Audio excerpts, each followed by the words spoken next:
तुम्हें मृदुल जैसे लड़की पसंद है? क्यूट है मृदुल, मैं क्या है? मतलब जैसे boyfriend stuff. Boyfriend stuff? Boyfriend stuff? Mridul बच्चा है यार अभी। नहीं वैसे वो नहीं बच्चा मानता, वो तो शादी करने के लिए तैयार है। हाँ तो बच्चा नहीं है वो। मृदुल से मुझे भाई टाइप फील आती है। वो मुझसे थोड़ी सी बड़ी है ना।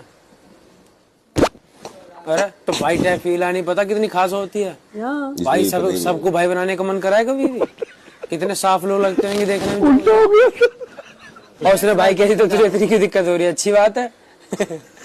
तुझे नीलम से बहन वाली फील आती है तो ले भाई क्या कहेगा? अरे मेरी कैसे साले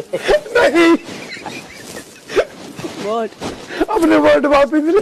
तुम्हें मृदुल जैसे लड़की पसंद है? क्यूट है मृदुल, मैं क्या है? मतलब जैसे boyfriend stuff. Boyfriend stuff? Boyfriend stuff?